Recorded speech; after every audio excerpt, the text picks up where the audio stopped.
Como dije, este curso tiene una parte introductoria que es demostrar que la ciencia está vinculada directamente con la sociedad y que la ciencia es una práctica. Por lo tanto, aquí no vamos a estudiar lo que nosotros pensamos respecto a la ciencia, lo que los científicos dicen que es la ciencia, sino lo que efectivamente ocurre y que uno puede ver, ¿no es cierto?, en estas instituciones como los laboratorios o el uso de los instrumentos o, o- o algún aspecto similar. También esta introducción sirve un poco para entender por qué vamos a mirar el ciencia y género, eh, que es un tema que no es tan conocido probablemente para ustedes tampoco. ¿Por qué vamos a mirar la ciencia como una forma de construir expertos o expertas?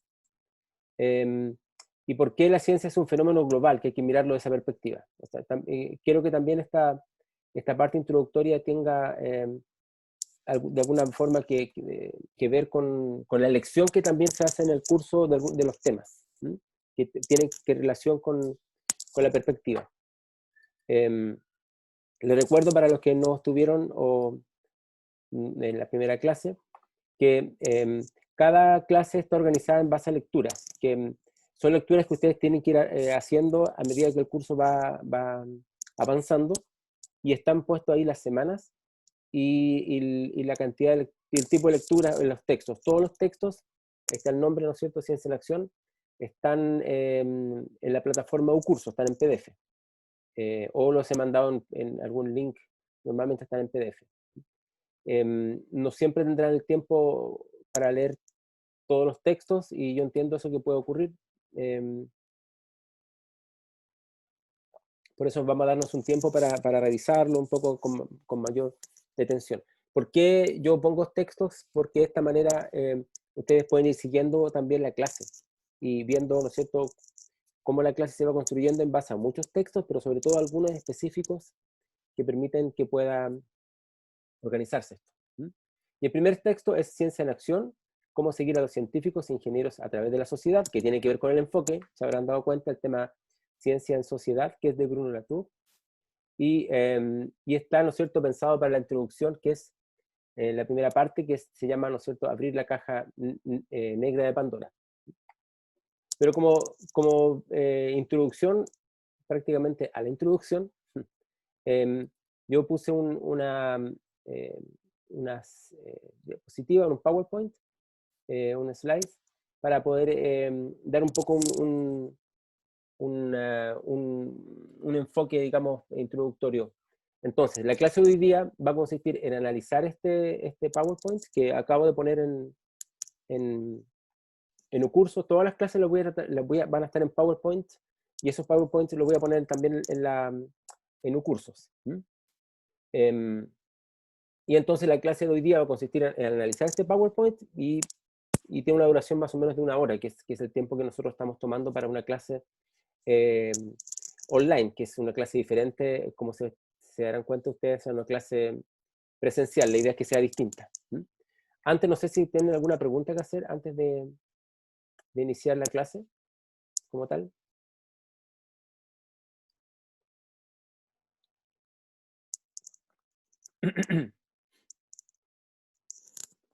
¿No tienen ninguna pregunta respecto de la metodología, respecto de la evaluación? Ya puse las fechas. Profe, ¿Sí, Félix? creo que, hola, creo que no están todos los textos o creo, cuando yo los descargué, creo que el quinto texto no está ¿cómo se llama esto? En un curso, creo, porque los revisé y no encontré ninguno que se llamara así, Ah, ok. por si acaso. Tú dices, perdón, el, el quinto será Es uno, dos, el cuatro. de Ciencia y Tecnología en Iberoamérica. No sé si alguien lo encontró, pero yo lo busqué y no encontré en el texto. Está hablando de Ciencia, Pensamiento y Cultura, Igualdad y Equidad en Ciencia y Tecnología en Iberoamérica. Debiera Sí, estar, sí. Lo voy a mirar. Lo voy a mirar porque debiera estar en el material docente. A veces tienen gracias. otros nombres también. Eh, Sí, la brecha de género en Ciencia, Tecnología e Innovación en América Latina y el Caribe, que puede que sea ese. A ver, déjame buscarlo porque de pronto yo les cambio los nombres después ¿Y Benja? era ese, ¿no? Voy a mirarlo si es ese.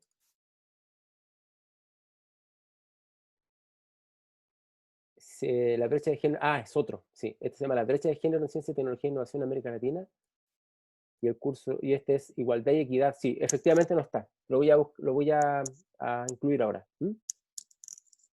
Ok, Así es. gracias. ¿Alguna otra pregunta, no?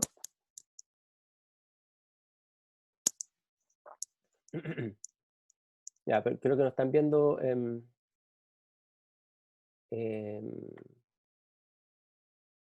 el, ahora sí, están viendo la PPT, ¿no es cierto?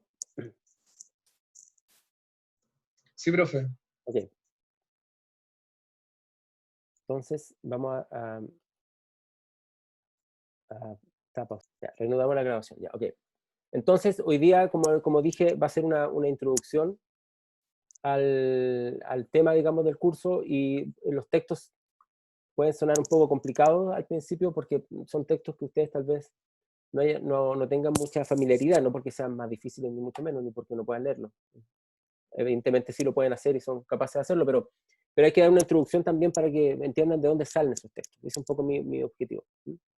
Eh, este tema que estamos viendo acá no es un tema de historia solamente. O sea, este es un curso de historia de la ciencia, pero se inscribe o trata de ser parte de un ámbito mayor que se llama estudio de ciencia y tecnología, que incluye a la historia, sociología, antropología y muchas otras disciplinas que tratan de entender cómo funciona la ciencia en la sociedad.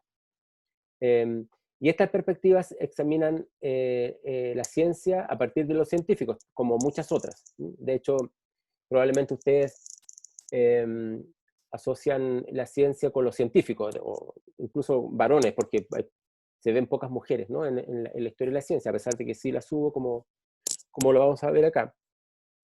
Pero lo que nosotros tratamos de entender en esta perspectiva es cómo los científicos y las científicas se ven en acción, como lo dice el texto de Bruno Latour. Es decir, cómo los podemos mirar en el momento en que actúan. Es decir, no solamente ver, por ejemplo, hoy día al epidemiólogo trabajando en su laboratorio, sino cómo el epidemiólogo es una parte de una mesa técnica en el Ministerio de Salud en una pandemia como la que estamos viviendo hoy día.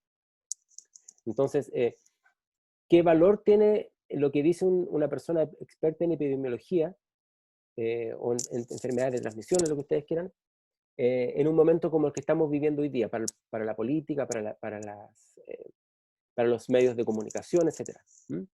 Entonces, eso es lo que nosotros tratamos de buscar en esta perspectiva de STS, de Science and Technology Studies, es buscar el lugar social, político, económico, cultural, suena muy amplio, etcétera, donde tiene lugar la producción, circulación y uso de nuevos conocimientos. ¿Dónde se produce? Es decir, los laboratorios, por ejemplo, donde se genera el conocimiento, cómo circula, cómo funcionan los papers, por ejemplo, las patentes.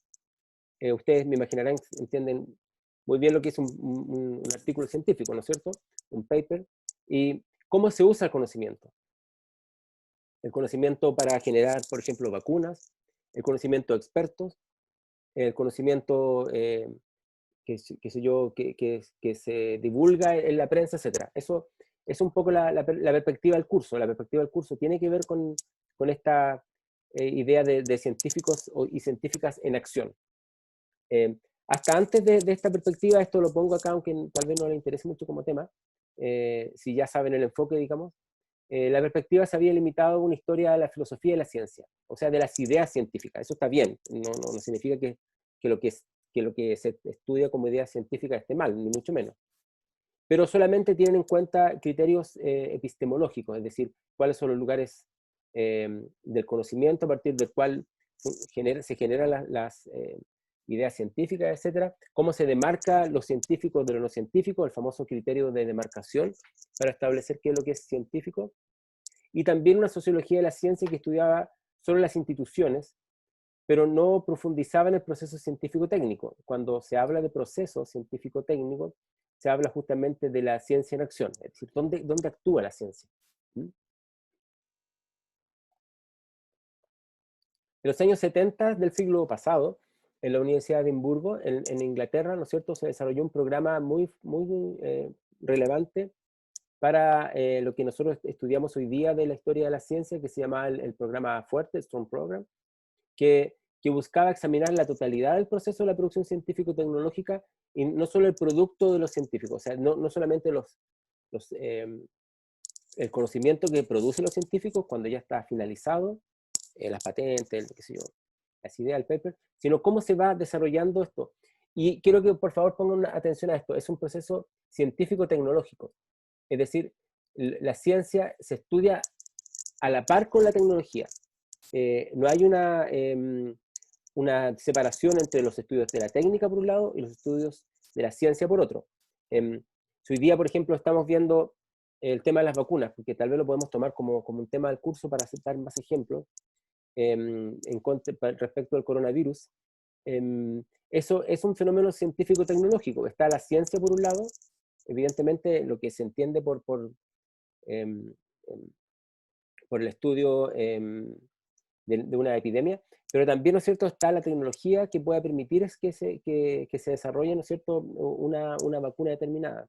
Y también está la sociedad, porque ese estudio y ese trabajo tiene que ser evaluado, ¿no es cierto?, socialmente, y también tiene que generar confianza en la sociedad, es decir, tiene que tener una perspectiva tal que permita, ¿no es cierto?, que la gente confíe en también. Hay toda una cosa también respecto del movimiento antivacunas y también de los terraplanistas, que no lo vamos a ver en el curso, por supuesto, pero no hay que olvidarse que hay gente que cree estas cosas, que justamente parten de la idea, de la duda respecto si la ciencia realmente genera conocimiento o es toda una especie de conspiración para engañar a la sociedad. Por lo tanto, cuando se desarrolla una vacuna, y esto le pasó desde que se inventó la vacuna prácticamente, la sociedad tiene que tener una confianza. Entonces, eso no es meramente científico-técnico, pero es realmente científico-técnico en el sentido de que involucra a la sociedad. Entonces, para decirlo de una manera resumida, se va a estudiar la ciencia junto con la tecnología porque están vinculadas, pero también la sociedad que rodea esto, y no como algo externo, sino que algo que está relacionado. Este programa Fuerte es una reacción, ¿no es cierto?, de la sociología ante los estudios anteriores que estudiaban de alguna forma solamente lo que era exitoso dentro del conocimiento científico. No vamos a meternos en este tema. Y hay un conjunto de investigadores como Harry Collins, Trevor, etc., Bench y otros que van a hacer un estudio distinto al que se venía haciendo hasta ahora. ¿Qué es lo que se privilegia acá? Este estudio privilegia el contacto directo con los científicos o las científicas. Es decir, tratar de entender el funcionamiento de la ciencia en contacto con los propios científicos. Vamos a ver de qué manera se puede hacer eso. Para eso se pone atención en las llamadas ciencias marginales, es decir, aquellas ciencias que no son las más, digamos, probablemente las más valoradas en algún momento, digamos que tienen menor índice de impacto en las publicaciones científicas, y también en las llamadas controversias científicas. Esto va a ser muy relevante y lo es para el grupo de investigación con el cual nosotros trabajamos para entender cómo funciona la ciencia. La ciencia vamos a ver que funciona a través de controversias, es decir, un enunciado A, ¿no es cierto?, es puesto en controversia con un enunciado B. Y eso permite, ¿no es cierto?, que la ciencia vaya desarrollándose. Por así decirlo, ¿cuál es el factor más importante en la construcción o la creación de una vacuna como el coronavirus, ¿no es cierto?, en contra del coronavirus? Ahí se puede generar, de hecho, y se ha generado una controversia, y probablemente lo vamos a mirar también posteriormente cuando esto ya haya estado construido. Aquí hay un autor que se ha utilizado como inspiración para esta visión de la ciencia, que es Ludwig Wittgenstein, que tiene que ver con el tema del lenguaje, y eso es algo muy curioso, sobre todo para aquellos que estudian ciencia, como ustedes, que uno podría suponer que la ciencia no tiene nada que ver con el lenguaje. Y sin embargo, el principal producto de la ciencia son los papers, son los artículos, y los artículos son textos. Entonces ahí poco se mira de esta manera los aspectos de persuasión, cómo el paper tiene que persuadir al editor, tiene que persuadir a los evaluadores para que pueda ser después publicado. Bueno, es un aspecto que tiene que ver justamente con la ciencia como una práctica social. Y lo que vamos a ver acá en este curso es cómo explicar la ciencia como prácticas sociales concretas, no tanto lo que, como decía, lo que suponemos que es la ciencia, sino cómo la ciencia efectivamente actúa. Y eso es algo que vamos a revisar. No sé si usted ha leído a este autor, La estructura de las revoluciones científicas, el libro de Thomas Kuhn. Es uno de los autores más relevantes para estas perspectivas que estamos viendo acá. Entonces, lo que Thomas Kuhn trabajó es un concepto que tal vez ustedes conocen, el concepto de paradigma. No sé si alguien puede definir lo que es un paradigma. Yo creo que sí lo han escuchado o lo han visto.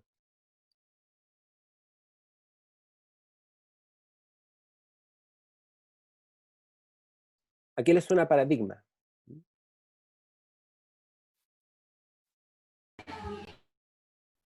Entonces, paradigma, claro, como dice su compañero, entonces lo que estaría establecido, lo que se entiende que es el horizonte en el cual nosotros nos movemos. El paradigma, visto desde el punto de vista de Thomas Kuhn, son como acuerdos de lo que suponemos que debe ser. Entonces, en este sentido, la verdad científica no es, hay un vínculo ahí con si la verdad científica tiene que ver con la naturaleza, por ejemplo, o la verdad científica tiene que ver con lo que nosotros suponemos que es esa naturaleza. Y eso le llama Thomas Kuhn el paradigma. Y por eso es muy importante qué es lo que la comunidad de científicos y científicas creen que es la verdad y cómo se puede probar eso, cómo se puede validar como una prueba científica. Son puntos de vinculación que muchas veces son implícitos, pero funcionan claramente al momento que uno define lo que es científico o lo que no es científico. Entonces, esta idea, como dice su compañero también, de paradigma es algo que va a ser muy importante para lo que nosotros entendemos ahora como historia de la ciencia. O sea, no entender la ciencia como lo que es, sino que entender la ciencia como lo que los científicos creen que es y cómo validan ese conocimiento. Y las formas de validación acá son muy relevantes para entender cómo funciona la ciencia. Por ejemplo, vamos viendo ahora, gracias al tema del coronavirus, mucha gente se ha enterado cómo funciona, por ejemplo, el fenómeno de la creación de vacunas. Lo pongo como ejemplo porque lo tenemos muy cerca en estos días por toda la emergencia que estamos viviendo. Y la cantidad de tiempo que demora la prueba de una vacuna, digamos. Ahora lo están acelerando por motivos de otro tipo, pero ahí ¿de dónde se saca que primero tiene que probarse, por ejemplo, en la rata, después en ciertos primates, después, ¿no es cierto?, en algunos grupos establecidos, grupo de control, por supuesto, como siempre, como todo experimento, y después, ¿no es cierto?, de dónde salen las 30 personas y después las 30.000 personas. ¿Por qué se siguen esos pasos? Eso podría pensarse que es una forma de paradigma, de cómo ir probando la efectividad, por ejemplo, en este caso, de una vacuna. También, ¿no es cierto?, el conocimiento científico funciona de esta manera, a partir de la cual se va estableciendo qué es lo que es verdad. Entonces, para resumirlo esto, la verdad científica no es aquello que nos vincula más o menos con la naturaleza, que podría ser un criterio de evaluación. Por ejemplo, en el caso de la astronomía, durante un tiempo fue verdad científica las teorías geocentristas, es decir, pensar que la Tierra era el centro de todo el universo. Y Ptolomeo y otros hicieron esfuerzos enormes para probar incluso matemáticamente que efectivamente eso era así, a pesar de que hoy sabemos que así no funcionaba. Pero no significa que, de esta perspectiva, que las personas que creen que creyeron en algún momento que la Tierra era el centro del universo estaban equivocadas, y ahora sabemos la verdad. De esta perspectiva no se ve así, sino que los criterios de evaluación de la época geocentrista, digamos, eran los criterios que autorizaban a que se pensara que la Tierra era el centro del universo.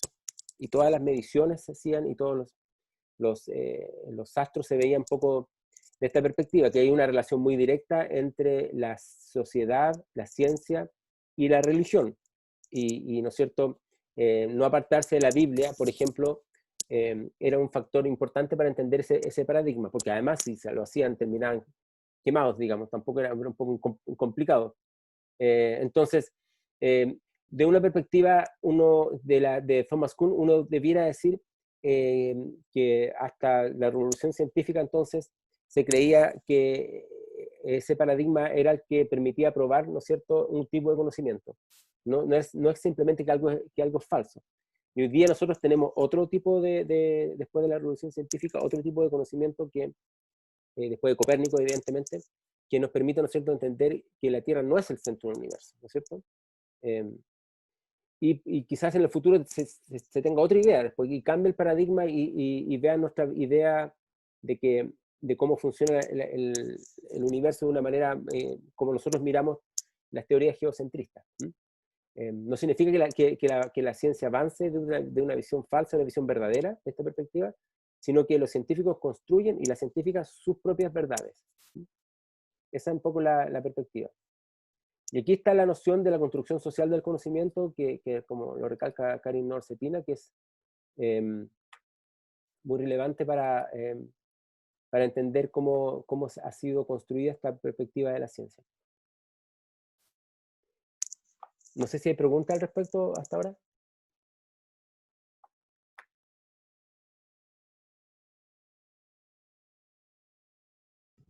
Profe, yo no entendí un poco, o sea, creo que entendí un poco más o menos a lo que iba, pero igual me gustaría que me afirmara si es verdad lo que se me quedó.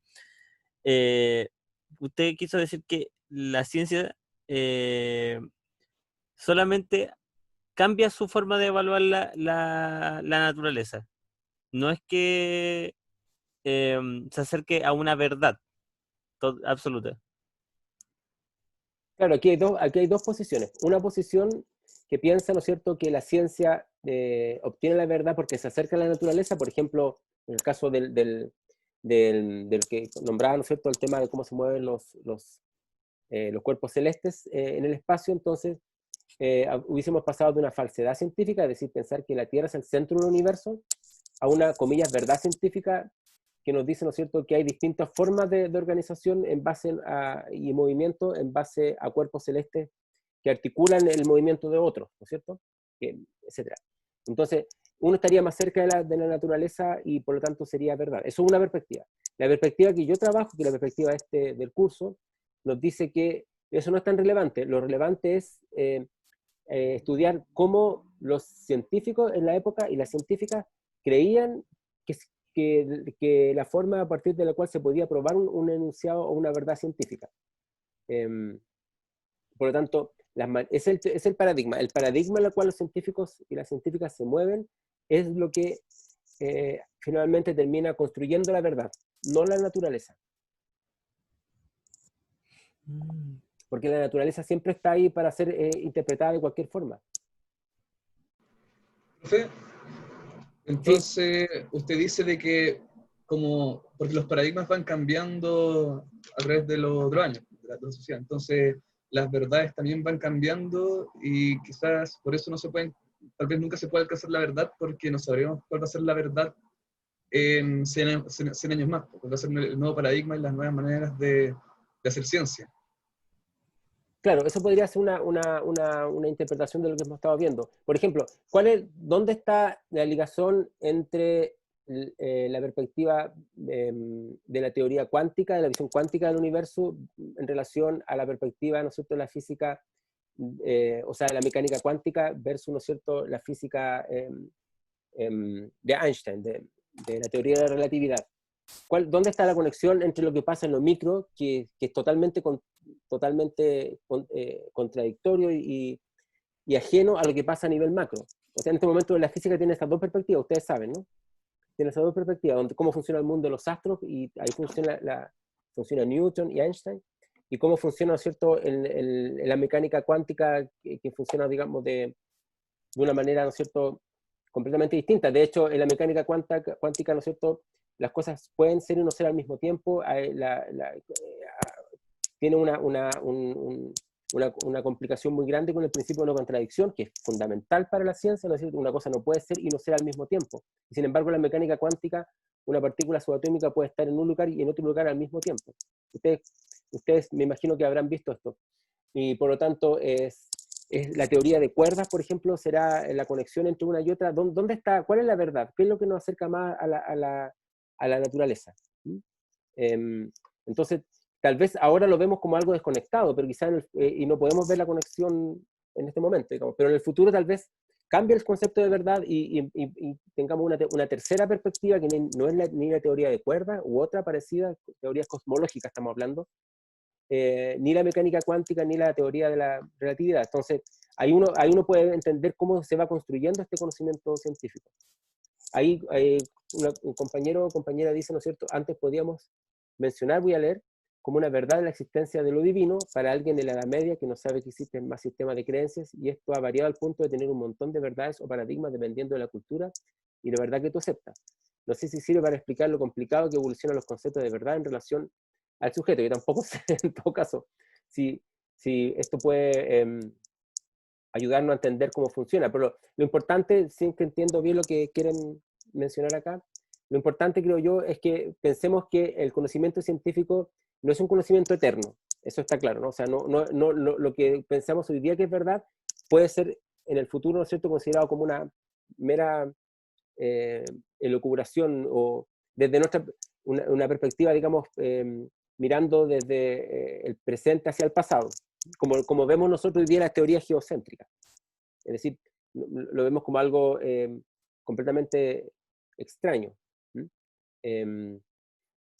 Entonces, eso es un poco lo que yo quiero manifestarle en este curso, que la manera de entender la historia de la ciencia y la manera de entender la ciencia es a partir de estas verdades, de esta construcción de verdades en conceptos de paradigmas.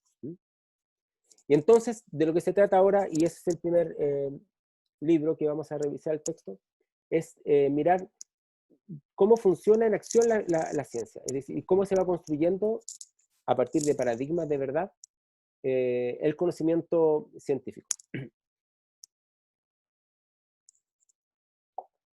No sé si hay otra intervención. Sí, profesor. Sí.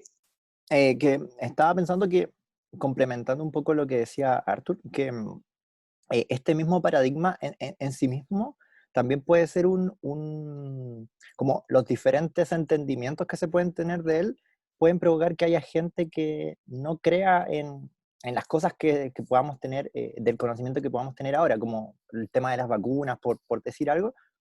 Puede que este mismo, que haya ciertas personas que o malinterpreten, por así decirlo, el paradigma, y que piensen que porque antiguamente habían otros paradigmas y han ido cambiando tanto el conocimiento como las verdades en el tiempo, piensan que esta verdad de ahora no es una verdad, o ninguna es no existe la verdad, y cada uno se forma su propia verdad.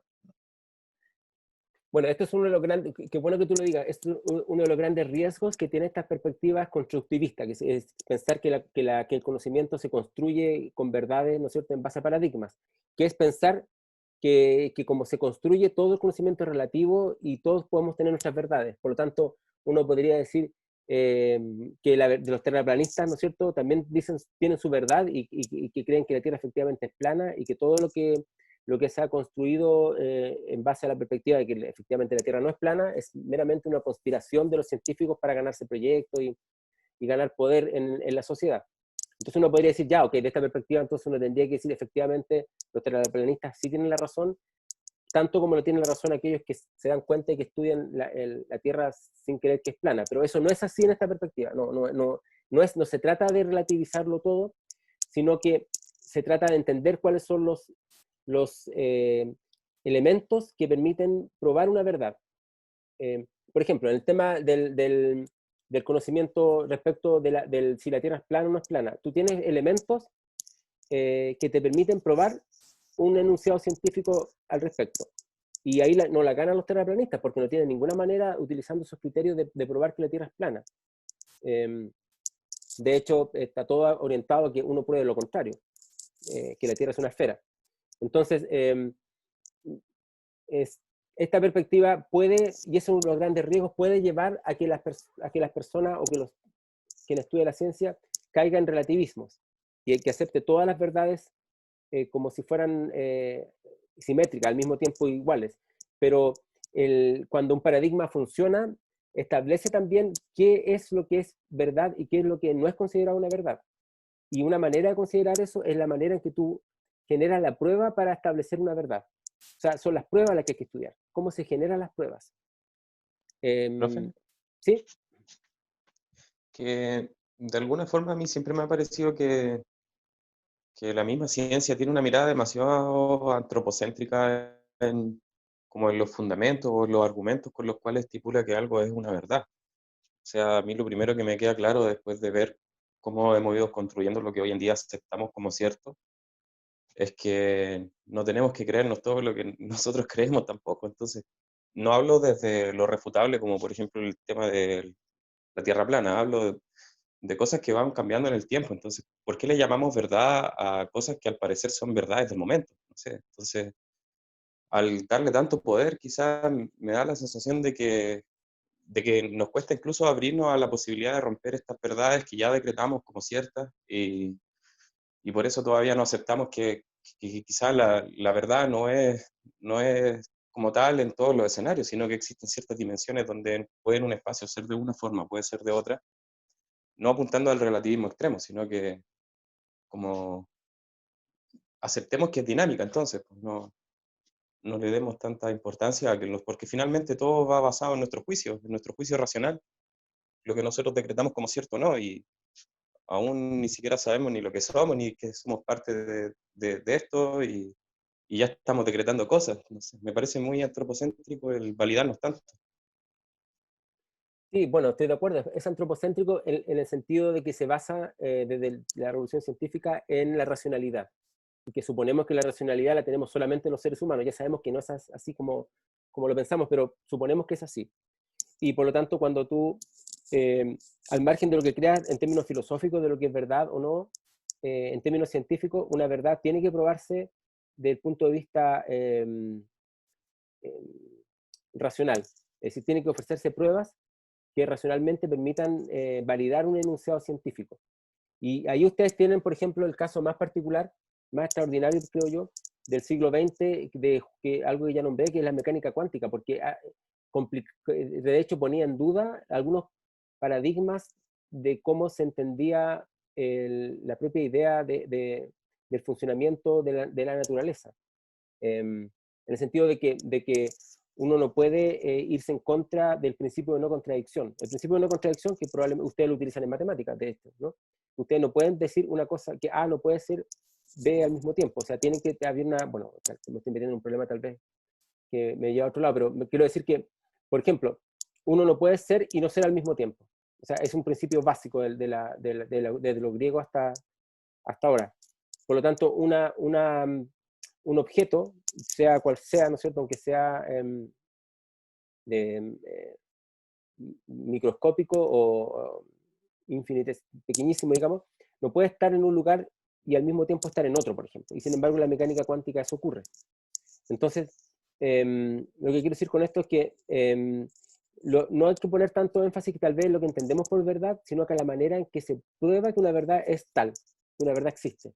O podemos probar que la verdad, ¿no es cierto?, sobre bases determinadas, ¿no es cierto?, es reconocida como tal. Y es una perspectiva, como tú dices muy bien, totalmente antropocéntrica, porque está basado en la racionalidad del ser humano. Por lo tanto, al ser antropocéntrica, ¿no es cierto?, depende del concepto de verdad, en este caso vinculado a la perspectiva racional. Ahora está súper claro que para establecer una verdad hay varios pasos que hay que ver, que hay que dar, ¿no es cierto? Está la idea del método científico justamente para eso, pero tiene que ver principalmente y casi totalmente en realidad con un aspecto de racionalidad. Ahí está el centro del concepto de verdad. Si ustedes quieren preguntar o opinar o dar opiniones, evidentemente lo pueden hacer, no tienen que esperar que yo haga pausa. Me pueden preguntar, ¿ok? O participar como lo han hecho hasta ahora. Ya, el autor que vamos a ver acá es Bruno Latour, que está traducido al castellano y tiene esa ventaja que podemos leerlo. Y, ¿no es cierto?, es un autor que ha trabajado la vida del laboratorio y ciencia en acción como sus textos principales, de fines de los, principalmente fines de los 80, principios de los 90 del siglo pasado, hasta hoy día sigue escribiendo. Pero su principal obra está al principio relacionada con el tema de cómo funciona la ciencia. En el último tiempo él ha trabajado más bien aspectos que tienen en relación con el cambio climático y aspectos del antropoceno, pero en un comienzo, ¿no es cierto?, y nos va a servir para este curso, son textos clásicos, digamos, que tienen que ver con el funcionamiento de la sociedad y, digamos, y su vinculación con la ciencia. Y acá, ¿no es cierto?, está el tema de las controversias. Los científicos participan en controversias para llegar a una verdad. Y para eso, ¿no es cierto?, él estudia cuáles son sus formas de persuasión. Y la forma de persuasión, es decir, cómo tú convences a que tu verdad es una verdad, tiene que ver con los criterios de verdad establecidos por los paradigmas, como lo hemos visto. O sea, la manera de probar un enunciado, que tiene que ser racional, tiene que ofrecer pruebas. Cuando no ofrece pruebas ni es racional o no hay una relación entre las pruebas y su lógica, evidentemente eso nos genera una controversia porque es una perspectiva no científica, que es lo que les pasa, por ejemplo, a los terraplanistas. Las maneras las pruebas que ellos dan para persuadirnos de que la Tierra es plana no ofrece pruebas que pasen, ¿no es cierto?, un criterio de nuestro paradigma científico. Claramente es así, por lo tanto, no habría aquí una controversia. No hay una controversia entre los científicos que dicen que la Tierra es esférica en relación a los que dicen que la Tierra es plana. No, las controversias se dan solamente entre científicos que están bajo un mismo paradigma. Eso quiero que lo tengan en cuenta. O sea, solamente en el paradigma de científico se dan las controversias. Y ahí es donde se da la forma de persuasión. ¿Cómo persuado, cómo convenzo digamos, al otro científico, o a la comunidad científica en realidad, ¿no es cierto?, que el enunciado, que mi conocimiento, ¿no es cierto?, es verdad.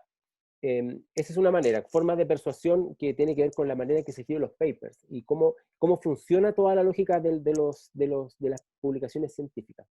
¿Ustedes conocerán lo que es una publicación científica? ¿Qué saben de eso?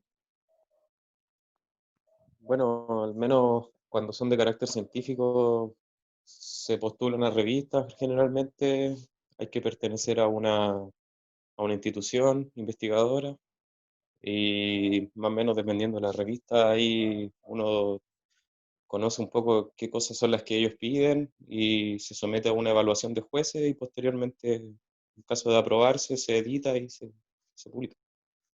Claro, esos son los pasos que da una revista científica, como tú bien lo dices, y eso es la manera en que los científicos dan a conocer su trabajo. O sea, un científico que no publica no existe, tiene que dar a conocer su trabajo, y hay una competitividad enorme por publicar en aquellas revistas que tienen mayor, comillas, prestigio académico. No sabemos de dónde viene ese prestigio, pero también es una construcción social. Entonces, si las formas de persuasión son importantes para entender cómo funciona la ciencia, hay que poner atención cómo funciona la industria editorial científica. Entonces, tenemos que tener algunos datos. En el mundo, digamos, hay cerca de 4 grandes editoriales que manejan cerca de 30.000 o casi un poco más de 30.000 revistas en el mundo. O sea, son 4 editoriales que son de editoriales comerciales, no pertenecen, digamos, a ninguna institución, y que para poder publicar ahí, ¿no es cierto?, hay que pasar por un proceso largo de evaluación de pares, y tiene que haber un cierto, como tú dices, hay un conocimiento de la revista a la cual uno va a enviar un artículo, porque el editor o la editora son fundamentales como primera barrera. La primera barrera que tiene una revista son los editores o editoras, y después, ¿no es cierto?, viene todo el proceso de evaluación de pares, de modificación del artículo hasta que finalmente se publica. Y las revistas científicas funcionan de una manera tal que no financian las investigaciones, que muchas veces son financiadas por los estados, incluso, aunque la mayor parte del financiamiento viene del mundo privado en términos generales, no en Chile, pero en el resto del mundo sí. No le pagan a los evaluadores, pues los evaluadores suponen como parte de su trabajo científico evaluar artículos como tesis y becas, en fin, es parte de lo que uno hace, digamos, en la universidad. Pero cobra por el artículo, cobra, uno puede, ustedes sabrán, tienen que saber que uno, para tener un artículo disponible, uno tiene que pagar por ese artículo, o paga uno directamente por el paper, por el artículo, o paga la universidad por la revista, por un conjunto de revistas, que son valores bastante altos, no sé, $10.000 por una ejecución, un conjunto de revistas en forma anual que paga la universidad.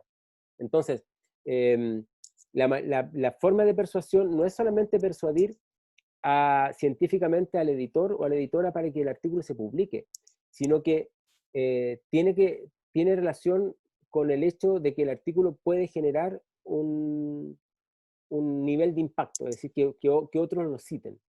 Así funciona entonces. Por lo tanto, si un artículo, por más que esté bien hecho, por más que esté bien pensado y que genere conocimiento, según el editor o la editora no va a generar ese impacto, no lo publican, porque les conviene a ellos publicar por la fórmula que tienen ellos para medir el impacto. Tiene que ver la cantidad tiene que ver con la cantidad de artículos que se publican en el año en relación a la cantidad de veces que se cita el año siguiente.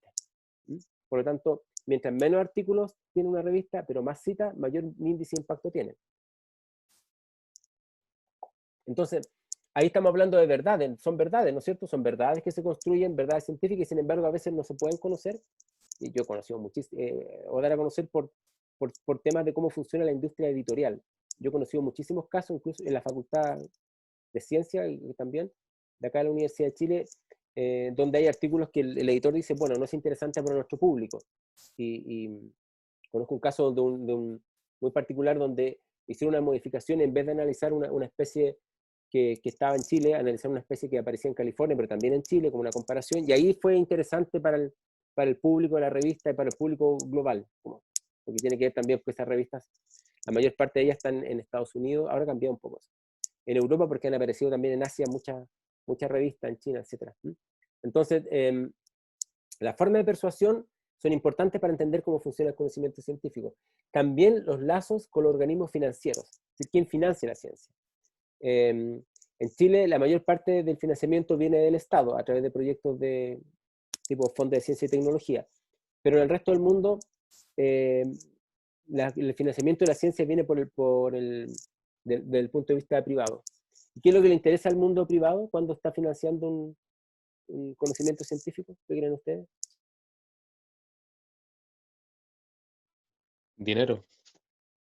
Que Son genere inversionistas. ganancia. Sí, ganancia, lucro. Son inversionistas, es como invertir en cualquier cosa. Entonces, la platita puso harto CTA. Sí, justamente eso. Y es una inversión extraordinaria porque si da resultados puede dar una enorme ganancia, y muchas veces esas investigaciones son financiadas por organismos, ¿no es cierto?, como, digamos, que están relacionados con la ciencia, pero que efectivamente muchas veces son simplemente inversionistas. Las patentes, dice, a un desarrollo de vacunas COVID se dispararon a la bolsa, claro, eso lo dice un compañero o compañera, dice Jiménez, por el chat.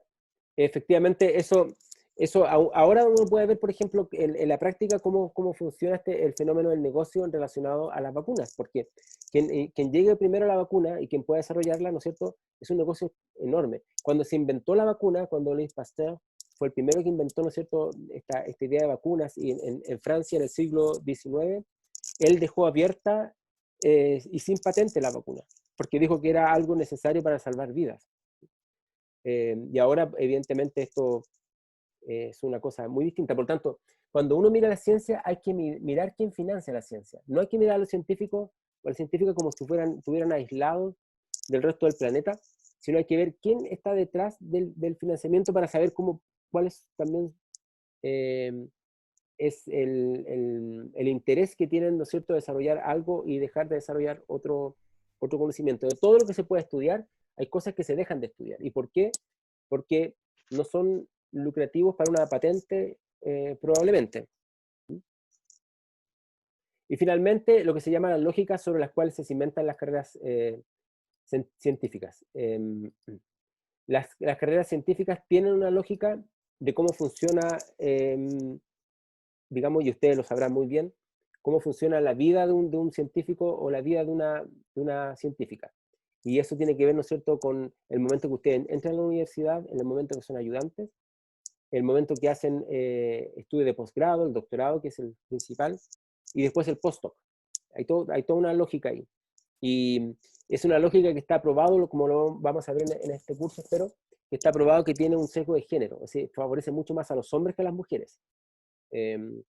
Porque justo en el momento en el cual por edad es más aconsejable que nosotros como especie humana, digamos, nos reproduzcamos y que tengamos hijos, ¿no es cierto?, es el momento en el cual se está empezando una carrera científica a nivel de doctorado o postdoc. Y entonces, si las personas jóvenes quieren tener hijos, por ejemplo, y si son mujeres, eso en muchas sociedades, la nuestra de partida, lamentablemente, afecta a la carrera científica de las mujeres. Por tanto, es más probable que los hombres, los varones, se puedan proyectar científicamente que las mujeres, a no ser que sean circunstancias muy especiales o que las mujeres tengan que renunciar a la posibilidad de tener hijos, que tampoco es algo que no se puede hacer, digamos, tampoco es algo malo, digamos, en sí mismo, ¿no? Pero sí es algo al cual los varones no están,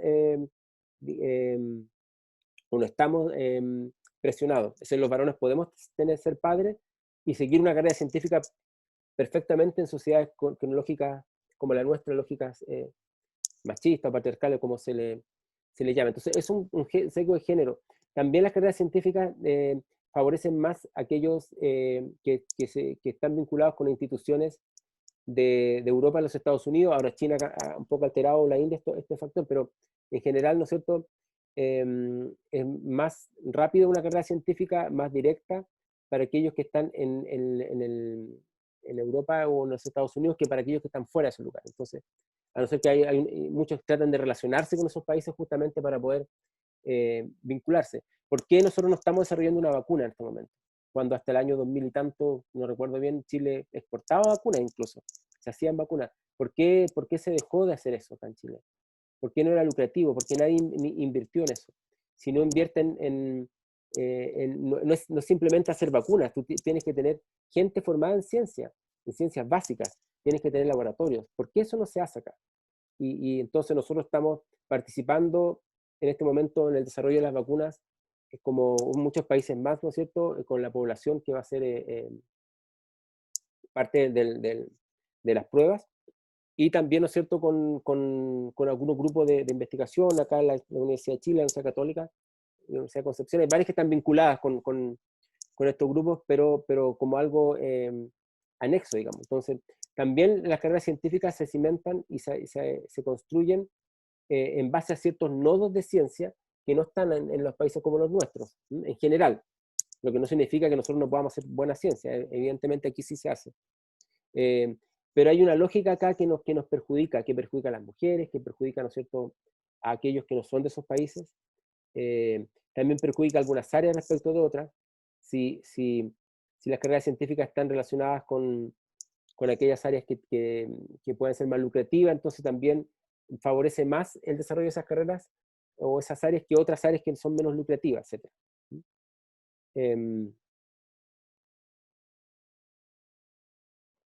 Todo esto ha significado, ¿no es cierto?, que se estudia el proceso de fabricación de los hechos científicos, pero no tanto mirando las reconstrucciones racionales de las teorías científicas, no porque la teoría científica lleva a una idea científica, sino mirar cómo hay controversia entre los científicos, cómo disputan en los mismos fondos, cómo están disputando los premios, como el premio Nobel, cómo se está persuadiendo los papers para que el editor o también cuando son proyectos de investigación apruebe los fondos, quién financia la ciencia y cómo se construye la carrera científica. Entonces, esa perspectiva de la historia y la ciencia nos permite mirar más allá de las teorías científicas, digamos, aunque son importantes de verlas, y por eso que este curso es un curso sobre construcción de la ciencia en términos sociales y no sobre ideas de los científicos. No es una filosofía de la ciencia, aunque es importante estudiarla, por supuesto, pero no es el objetivo. Lo que dice Latour finalmente es que uno debe entrar a la ciencia, como él lo pone como una metáfora, por la puerta trasera, es decir, no entrar por lo que nosotros suponemos que es la ciencia, lo que vemos, digamos, sino que tratar de entrar por lo que no vemos. Vamos a ver acá que esta perspectiva es muy importante en Latour, estudiar no lo que ya conocemos, sino que empezar a estudiar lo que no sabemos de la ciencia. Y para eso, ¿no es cierto?, se estudia la ciencia en el proceso de elaboración. Antes que la ciencia elaborada, es decir, los papers, por ejemplo, en lo que se busca, ¿no es cierto?, es estudiar cómo se va construyendo la ciencia. Y ese proceso de elaboración se hace principalmente en los laboratorios. Esa es la primera perspectiva que vamos a ver acá. Porque el laboratorio es el lugar donde esto se construye. Y esto es lo que permite, según Latour, abrir la caja negra de Pandora. La caja de Pandora, que es una parte de la Grecia, de la mitología de la Grecia antigua, ¿no es cierto?, daba esa posibilidad una vez abrirla que se disparen todos los males, digamos, pero también es una caja negra, como las cajas negras, lo vamos a ver en el texto de Latour, que es algo que no conocemos. ¿Mm? Y por lo tanto, estudiar la ciencia a partir de lo que ya conocemos es entrar por la puerta imponente de la gran entrada de la ciencia. Estudiar la ciencia por lo que no conocemos es estudiar la ciencia por la puerta trasera, por lo que digamos, no se conoce, y, ¿no es cierto?, lo que nos permite eso es, para estudiar esa ciencia en el proceso de elaboración, lo que hay que abrir es su caja negra, es tratar de abrir esta caja que no nos permite, ¿no es cierto?, entender efectivamente cómo funciona el financiamiento, cómo funcionan las carreras científicas, cómo esos aspectos tan poco valorados muchas veces para estudiar la ciencia son tan fundamentales. Y para eso tenemos que abandonar todas las preconcepciones de lo que nosotros entendemos que es el conocimiento científico. Antes de entrar a estudiar la ciencia, y esto es lo que también va a ser para este curso, antes de entrar a estudiar lo que suponemos que es la astronomía, la medicina, etc., tenemos que tratar de no llevar estas preconcepciones. ¿Sí? Y de esta manera se nos abre el campo del hacer ciencia, de cómo la ciencia se va construyendo. ¿Sí? Bien, no sé si hay pregunta o algún comentario hasta acá.